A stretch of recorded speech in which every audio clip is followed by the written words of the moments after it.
ఈ శ్రావణ మాసంలో మీ ఇల్లంతా సకల సంపదలతో కలకల్లాడాలని అనుకుంటున్నారా? ఈ మాసంలో జరిగే స్వర్ణలక్ష్మి విశేష హోమంలో పాల్గొనండి. సుమన్ టీవీ ప్రేక్షకులకు నమస్కారం. ప్రస్తుతం మనతో పాటు ఉన్నారు ప్రముఖ ఆస్ట్రాలజర్ బ్రహ్మశ్రీ గోనుగుంట్ల సురేష్ బాబు గారు. వారితో మాట్లాడదాం. మనలో చాలా మందికి ధనపరమైన సమస్యలు అంటే ఆర్థికపరమైన ఇబ్బందులు, ఎంతో సంపాదిస్తున్న చేతిలో చిల్లి గవ్వ మిగలట్లేదు కదా. అలాగే వ్యాపారంలో వృద్ధి కావాలి, అభివృద్ధి కావాలి, ధనం స్థిరత్వంగా ఉండాలి, ఇలా రకరకాల ప్లాన్స్ అయితే వేసుకుంటూ ఉంటాం. బట్ ప్రతి అడుగులో ప్రతి దారిలో కూడా ఆటంకాలు అనర్థాలు ఏర్పడుతున్నాయా? అయితే ఖచ్చితంగా సొల్యూషన్ ఉంది అంటున్నారని గురుగారు. ఏంటి తెలుసుకుందాం. గురుగారు నమస్కారం. గురుగారు సంధ్య గారు నమస్కారం అండి. గురుగారు, రోజు దీపం వెలిగిస్తున్నాము, గుడులకు వెళ్తున్నాము, దైవారాధన చేస్తున్నాం, దేవాలయాలు తీర్థయాత్రలకు వెళ్తూ ఉన్నాము. సో ప్రస్తుత కాలం అంతా కూడా డబ్బు మీదే జీవన సాగరం అంతా కూడా ఆధారపడి ఉంది గురుగారు. సో సంపాదిస్తున్నాం కానీ చివరికి వచ్చేసరికి అప్పులు చేయాల్సిన పరిస్థితి వస్తుంది. వ్యాపారం పెట్టాము, వ్యాపారంలో అభివృద్ధి కనిపించట్లేదు. వీటన్నిటికీ మరి దైవాన్ని నమ్ముకున్నాము, మాకు ఇంకా ఏదైనా మార్గం కానీ దారి ఉందా అంటే ఏం తెలియజేస్తారు గురుగారు? అసలు మనకి మనిషి పుట్టిన తర్వాత నాలుగు పనులు చేయాలంటే పురుషార్థాలు అంటారు. ధర్మము, అర్థము, కామము, మోక్షం అంటారు. లేచిన కానీ ఏదో ఒక పని చేస్తూనే ఉండాలి కదా. పని చేసిన తర్వాత రిజల్ట్ ఉండాలి కదా. ఆ రిజల్ట్ ని ఈ కలియుగంలో ధనం రూపాన్ని కొలుస్తారు. అందుకని పురుషార్థాల్లో సెకండ్ మోస్ట్ ఇంపార్టెంట్ అయిన పని ఏంటంటే ధనం సంపాదించాలి, ధర్మబద్ధంగా ధనం సంపాదించాలి. ఎప్పుడైతే ధనం సంపాదించుకుంటేనే మిగతా ధర్మార్థ కామ మోక్షాలు, అర్థము కామ మోక్షం అంటారు కదా, మిగతా నెరవేరుతాయి. ఇక్కడ ఆగిపోతే మనకేముంటుంది? నా దగ్గర డబ్బులు లేవు అనుకోండి, అర్జెంట్ నేను చెప్తే ఎవరన్నా మాట వింటారండి? వెనక ఒక 10 కోట్లు 20 కోట్లు పెట్టుకొని చక్కగా నేను హ్యాపీగా ఉండి చెబితే ఇతను వింటారంటారన్నమాట. అందుకని చెప్పేసి లక్ష్మీదేవికి ఏం చెప్తారంటే, సముద్ర మొదలు బయటకు వచ్చిన తర్వాత వెంటనే విష్ణుమూర్తి గారి దగ్గరికి వెళ్ళిపోయింది అనమాట. విష్ణుమూర్తి ఆ లక్ష్మిని తీసుకెళ్లిపోయి గుండె దగ్గర పెట్టుకున్నాడు. వక్షస్థల నివాసిని అంటారు. ఎందుకు విష్ణుమూర్తి గుండె దగ్గర పెట్టుకున్నారంటే ధనానికి అంత ఇంపార్టెంట్ ఉంటుంది, లక్ష్మీదేవికి అంత ఇంపార్టెంట్ ఉంటుంది. అందుకనే lub dub lub dub lub dub. Okay, ఒక్కసారి గుండె ఆగిపోయిందా, ఒక్కసారి ధనం రాలేదా, లైఫ్ ఆగిపోతుంది. అందుకని అర్థం అనేది, సంపదలు అనేది చాలా చాలా ఇంపార్టెంట్. ఈ సంపదలు రావడానికి మనకి వేదాలలోనే పెట్టేశారు. అవునా గురువు? సంపదకు మార్గాలు వేదాలలోనే పెట్టేశారు. మనకి ఋగ్వేదంలోనే ఉంటుంది శ్రీ సూక్తం అని చెప్పేసి. అక్కడి నుంచి మనకు వేదాలలో మంత్రాలు ఉంటాయి, పురాణాల్లో మంత్రాలు ఉంటాయి, ఇతిహాసాలలో ఉంటాయి. తంత్రస్థానం, లక్ష్మీ తంత్రం అని చెప్పేసి కొన్ని గ్రంథాలు, ఇలాంటి గ్రంథాల్లో ఎన్నో రకాలు చెప్పారండి. మనకు అవి తెలుసుకొని ఫాలో అవటం ఇంపార్టెంట్. అవునా? అంటే ఇక్కడ కష్టపడుతున్నాము అంటున్నారు కదా గురుగారు, కష్టానికంటే ఇలా ఫాలో అవడం బెటర్ అంటారా? ఏంటి, కష్టానికి ఇది తోడైతే ఫలితం ఉంటుంది అంటారా? శ్రీ సూక్తం అంటే అమ్మవారి యొక్క కృప ఉంటే కష్టపడకపోయినా ధనం వస్తుంది. అవునా గురుగారు? మనకి స్కూళ్ళల్లో చెప్తారు ఏంటంటే, బాగా చదువుకో, బాగా జాబులు జారు, బాగా హార్డ్ వర్క్ చెయ్యి, బాగా వస్తుంది. మరి ఎంత వాడినా గానీ 40-45 సంవత్సరాల చెప్పి జాబులపై ఉద్యోగం రాని వాళ్ళు, ధనం రాని వాళ్ళు చాలా మంది. ఎక్కడ వేసిన గొంగలే అక్కడ అన్నట్టుగా ఉండిపోతుంది. ప్రతి ఒక్కరి వాదన ఇదే గురువు గారు, మాకు ఇంకా ఏంటి అభివృద్ధి కనిపించట్లేదు అంటున్నారు. అంటే మనం హార్డ్ వర్క్ తో పాటు వర్క్ చేయటాన్ని హార్డ్ వర్క్, దీనితో పాటుగా అమ్మవారికి కరుణా కృప కూడా ఉండాలన్నమాట. వాటికి సంబంధించిన కొన్ని మన లైఫ్ లో నిత్య జీవితంలో మన అలవాట్లు చేసుకొని దానిని మనం పెంపొందించుకోవటం, ఆధ్యాత్మికని ఎలా చేస్తే అమ్మవారికి కరుణ మన మీద ఉండి మన ఇంటికి ధనం వస్తుంది అనే వాటిని చాలా విషయాలు చెప్పబడి ఉన్నాయండి గ్రంథాల్లో. ఉదాహరణకి స్వర్ణలక్ష్మి విశేష హోమం అని చెప్పారనమాట. ఈ స్వర్ణలక్ష్మి విశేషం, అష్టలక్ష్మి మన ఉన్నారు, సిద్ధలక్ష్మి, విజయలక్ష్మి, గజలక్ష్మి, ఐశ్వర్యలక్ష్మి, ఇలా చాలా కావ్యలక్ష్మి. దాదాపు 1000 మంది లక్ష్మీల పైన ఉన్నారండి శాస్త్రాలు. 1000 మంది. అందులో ఎక్కువగా మనకు తెలుస్తూ ఉంటుంది అనమాట రాజ్యలక్ష్మి, ఇలా వరలక్ష్మి. మన వరలక్ష్మి వ్రతం చేసుకుంటూ ఉంటాం అనమాట. ఇలా రకరకాల లక్ష్మీలు ఉన్నారు. ఇందులో స్వర్ణలక్ష్మి యొక్క విశిష్టత ఏంటంటే, మనకు ఆల్రెడీ ఉన్న సంపదల్ని ఎప్పటికీ తరిగిపోని విధంగా వాటి ప్రతినిత్యం విలువ పెంచుకుంటూ పోవాలి అనుకుంటే గనక ఈ స్వర్ణలక్ష్మి విశేష హోమం చేయించుకోవాలని చెప్పేసి శాస్త్రంలో వివరించారు. అంటే ఉద్యోగంలో మంచి అభివృద్ధి ఉంటుంది, వ్యాపారంలో ఈ హోమంలో పాల్గొంటే. ఆల్రెడీ ఉద్యోగం ఉంది, దాంట్లో మనకు విలువ పెరగాలి.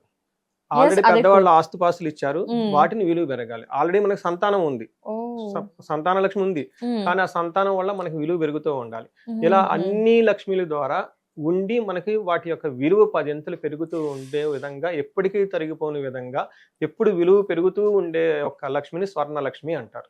అవునా గురువు గారు? అయితే ఇది అందరికీ ఉపయోగపడుతుంది, సద్వినియోగపరచుకోవచ్చు. అందరికి ఉపయోగపడుతుందండి. ఫస్ట్ వచ్చేటప్పటికి ధనం నిలబడదు. ఇది చాలా మంది నాకు వచ్చే క్లయింట్స్ కండి, ఏమండి సంపాదన వస్తుంది, మంత్ ఎండ్ మేము ఎప్పుడు ఇబ్బంది పడుతూనే ఉంటాము, సంపాదన వస్తుంది, ఈఎంఐలకి వెళ్ళిపోతాయి, లైఫ్ లో మళ్ళీ మేము సఫోకేట్. ఎందుకంటే వచ్చిన డబ్బంతా ఈఎంఐలకు పోయి వాటికి పోతే ఇంకా బయటకి ఎక్కడ ఊరికి వెళ్ళాలన్నా, ఫంక్షన్కి వెళ్ళాలన్నా, ఏదైనా ఎక్స్ట్రా ఫ్యూచర్ లో ఏమైనా కొనుక్కోవాలన్నా ఇబ్బంది కానీ వస్తుందన్నా. అలానే ఈ జాబ్ వదిలిపెట్టిపోలేరు. ఎందుకంటే ఈ జాబ్ పోతే అసలు ఈఎంఐ పోతుంది, ఇంట్లో వాడు ఖాళీ చేసేస్తాడు. ఇలా ఒక లాక్ అయిపోయి ఉంటారండి ధనానికి. అంటే ఏమిటి, ఇక్కడ ధనం నిలబడకపోవట్లేదు అనమాట. అందుకని ఇక్కడ మనం ఏం చెప్తామండి, శ్రీ సూక్తంలో జాతవేదో లక్ష్మి మనపగామిని అని చెప్పేసి ఒక మాట వాడతారనమాట. అంటే ఋగ్వేదంలో ఉంటుంది.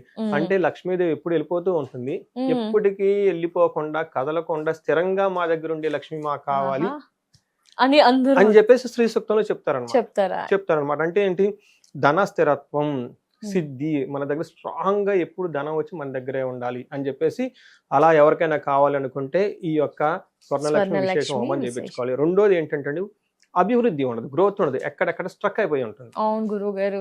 వాళ్ళు అదే పోస్ట్ ని 10 ఏళ్ల మీద చేస్తూ ఉంటారు, ప్రమోషన్ ఉండదు, ఏముండదు.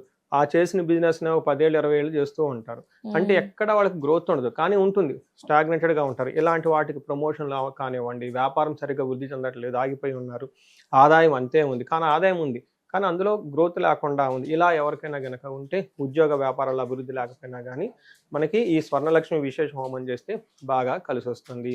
మనకి ఏం చెప్తారంటే, ఎక్కడైతే గనక ఆగిపోయిందో అది ముందుకు కావాల్సిన శక్తి మనకు ఉండాలన్నమాట.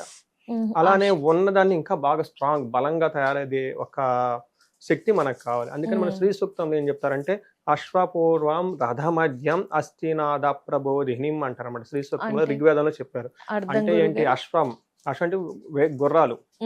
గుర్రాలు ఎంత ఫాస్ట్ గా వెళ్ళిపోతావు, మన లైఫ్ కూడా ఈ ధనం అంత ఫాస్ట్ గా రావాలి, అంత ఫాస్ట్ గా ఎదగాలి.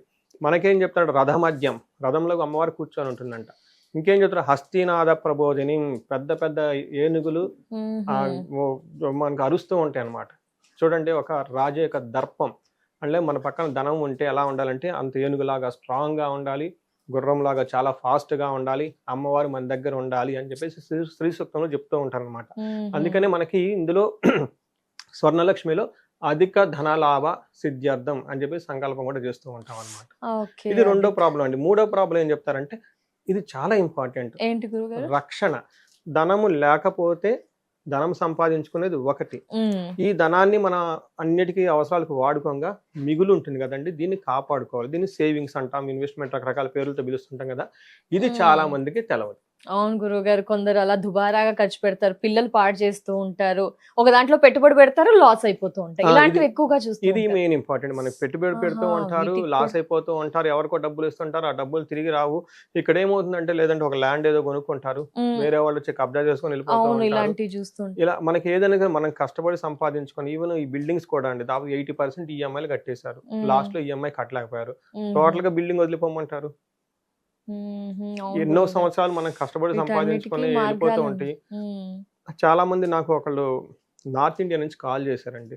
20 సంవత్సరాల తర్వాత ఒక ప్రమోషన్ రాబోతుంది, అంతా రెడీ అయిపోయింది, ప్రత్యర్థులు కలిసేసి ఎన్ని కిందకి లాగడం ట్రై చేశారు, కేసులన్నీ పెట్టేశారు, నాకు ఫోన్ చేశారు. అంటే ఇన్ని సంవత్సరాలు మించి పడిన కష్టం ఓవర్ నైట్ లో పోతుందన్నమాట. ఇలా కారణానికి కూడాను అమ్మవారి యొక్క కరుణా కృప లేకపోతే జరుగుతుంది.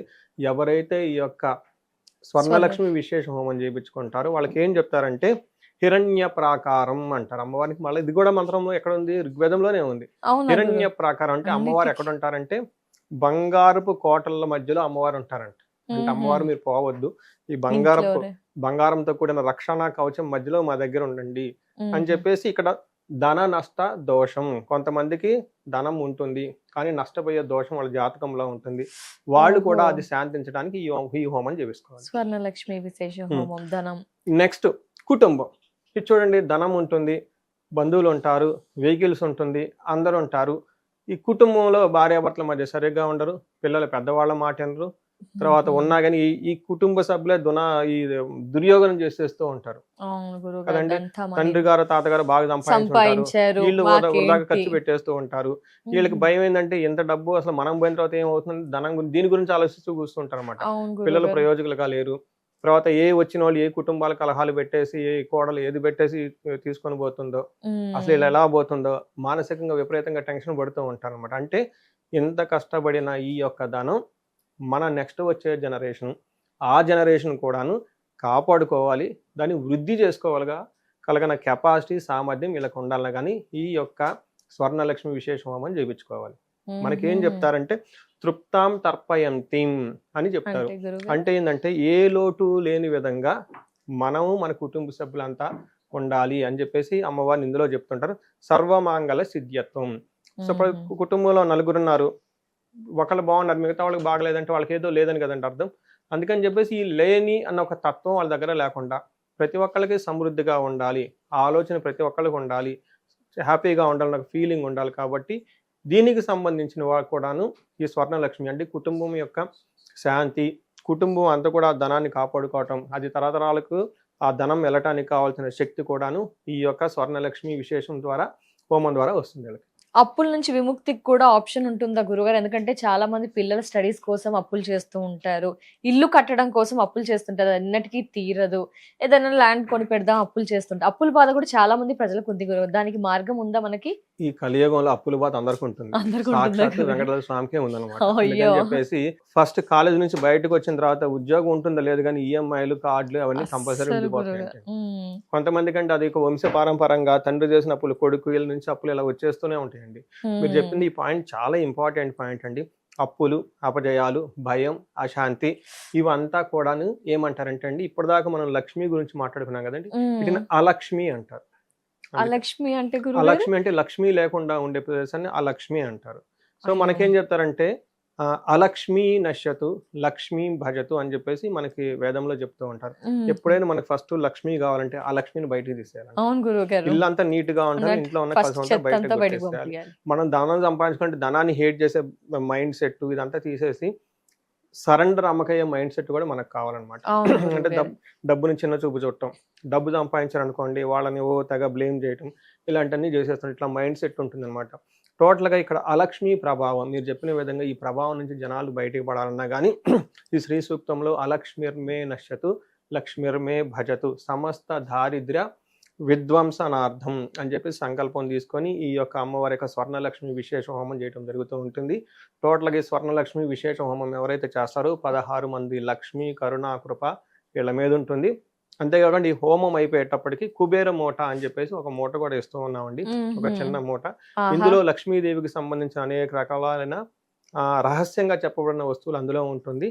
ఇందులో మెయిన్ ఒకటి ఏంటంటే 3 సిల్వర్ కాయిన్స్ ఇస్తాం, ఒకటి బీరువాలు పెట్టుకోవడానికి, ఒకటి పర్సులు, ఇంకొకటి నీళ్ళల్లో డ్రాప్ చేయడానికి. ఇది కూడా శాస్త్రంలో వివరించారు.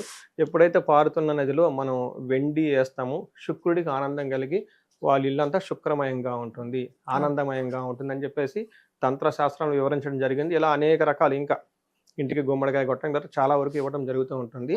ప్రతి ఒక్కళ్ళు ఇందులో పార్టిసిపేట్ కావాలని చెప్పేసి నేను కోరుకుంటున్నాను. ఎవరైనా అవ్వచ్చా గురుగారు? ఎవరైనా కావచ్చండి, ఎవరైనా తప్పని చిన్న నుంచి పెద్దవాళ్ళ వరకు ఆన్లైన్ లో ఆఫ్లైన్ లో ఎలా అయినా కానీ చేసి దీన్ని సద్వినియోగం చేసుకోవాలని చెప్పేసి నేను కోరుకుంటున్నాను. తప్పకుండా. చాలా చాలా ధన్యవాదాలు గురుగారు. ఎందుకంటే చాలా మంది ఇలాంటి సమస్యలతో, ఇలాంటి అంటే అప్పులు ఉంటాయి, పిల్లలు సరిగ్గా ఉండరు, ఆస్తి కూడా స్థిరత్వంగా ఉండాలి, ఇంకా అభివృద్ధి చెందాలని చాలా మంది ఆలోచిస్తారు. అందరికి కూడా ఒక మంచి మార్గాన్ని స్వర్ణలక్ష్మి విశేష హోమం గురించి మాకు మా ప్రేక్షకులకు తెలియజేసినందుకు ధన్యవాదాలు గురుగారు. నమస్కారం. నమస్కారం అండి. సో ఇయర్స్ చూసారు కదా, గురువు గారు మనకి స్వర్ణలక్ష్మి విశేష హోమం గురించి తెలియజేశారు. 5 అద్భుత ప్రయోజనాలు అయితే గురువు గారు వివరించారు. సో మనలో చాలా మంది గురువు గారు చెప్పిన సమస్యలతో సతమతం అవుతూ ఉన్నారా? ఒక్కసారి స్క్రీన్ పై నెంబర్ ఉంటుందండి, మిగతా వివరాలని ఖచ్చితంగా తెలుసుకోవచ్చు, మంచి మెరుగైన ఫలితాలని పొందవచ్చు. నమస్కారం.